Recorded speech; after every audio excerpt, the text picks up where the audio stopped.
research you can count on. This is CBS 42 Living Local Community News. Good morning and happy Sunday. I'm David Lamb. Welcome to CBS 42 Living Local Community News. The CEO of Southern Research, Josh Carpenter, led the Institute to incredible heights, leading to 200 scientists, secured $100 million in capital, another $44 million in federal funds to establish Birmingham as a regional tech hub.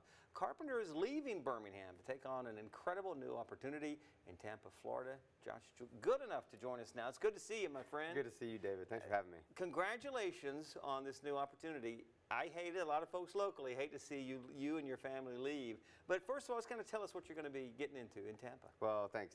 It's certainly bittersweet for us. We love Birmingham, love the people here, but have a great opportunity. You know, almost everybody who's watching the show has a connection to cancer in one way or another. I certainly do. And so this is an opportunity for me to join a cancer research center in Florida called Moffitt Cancer Center. They're building a large campus called Spiros, which is a Latin derivative of the word meaning to hope. And the idea is that they're going to invest in modern infrastructure, modern lab equipment, and modern clinics to make sure that there's hope for patients who otherwise wouldn't have it. So it's a 775-acre campus. They've already invested about $600 million into it. And the state of Florida is going to be really supportive as well. So there'll be 2,600 jobs there, and folks getting treated for cancer beginning at the end of 26. So lots going on, and it's an exciting opportunity. Again, bittersweet to leave Birmingham, but really fired up about the opportunity with the Moffitt team. Yeah, whenever you announced that you were leaving and where you were headed, checked it out, and the really impressive stuff that is going on down there. So, all right, you accomplished so much.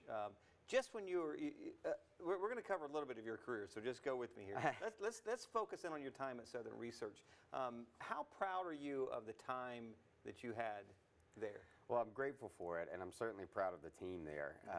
There are some amazing, dedicated scientists and professionals at Southern Research. For 83 years, Southern Research has been driving translational discoveries almost behind the scenes to make medicines that have saved lives and certainly transformed lives and families. We are, I think, at an amazing point in Birmingham where UAB, which has obviously led the nation in many ways in clinical care, but also in research, has a great translational research partner in Southern Research. And then now we're branching into becoming a place where large pharma companies are saying, hey, Birmingham is a place that, you know, I would like to run a clinical trial.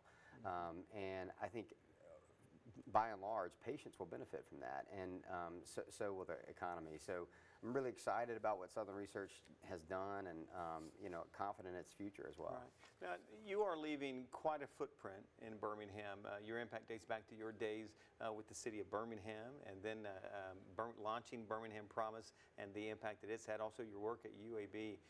When you think about leaving a place like Birmingham and what this city has not only meant to you in this area, for that matter, you're from this area, what do you think you're going to miss most about Birmingham and your time here?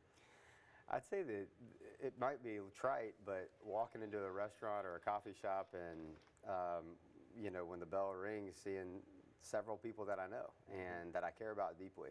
You know, Birmingham is a place that will give to you as much as you give to it. And we've certainly gotten a lot out of this community. My wife also works at Jones Valley Teaching Farm, which is an amazing institution here. And so we've poured into you know, institutions like Birmingham Promise and like Jones Valley Teaching Farm that are going to have generational impacts on kids. And I think we're going to miss seeing some of that, missing some of the people who make that happen.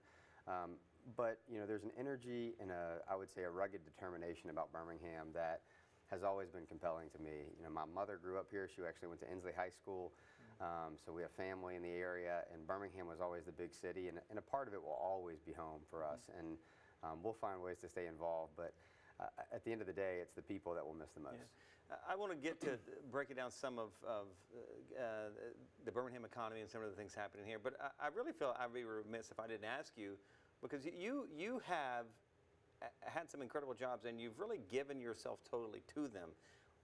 Is that just the way you were raised? Is that just a part of who you are? Is that your DNA? Well, thank you for saying that. I think, you know, at the end of the day, it is how I was raised, you know, and I feel, you know, when I do a job, I like for those jobs to be the intersection of not just my skills and my passions, but what I sense as a mission and a purpose. And, you I think that we spent basically a decade here after graduate school. And there was a capacity for us to devote our energy, time, and talent and a bunch of different locations. And boy, I learned a lot. A lot of people at Birmingham, certainly Dr. Watts, Mayor Woodfin, and others have given me the latitude to go try and execute on big, bold visions and ones that they shared, but obviously gave me the opportunity to implement. And I think that what I always saw was the opportunity to try to lay it all on the line for the people who too often were overlooked or underserved, and also to try to make sure that we could put Birmingham on a map. I always felt like Birmingham was underrated as a city, and I still do. And I think that Birmingham has something to say, so not just in biotech, but certainly also in biotech. Yeah. All right, we're going to step aside. Quick break. More with Josh, specifically going to get into what's ahead for Birmingham from his perspective. He's had a unique perspective. We'll get to that after the break. Stay with us.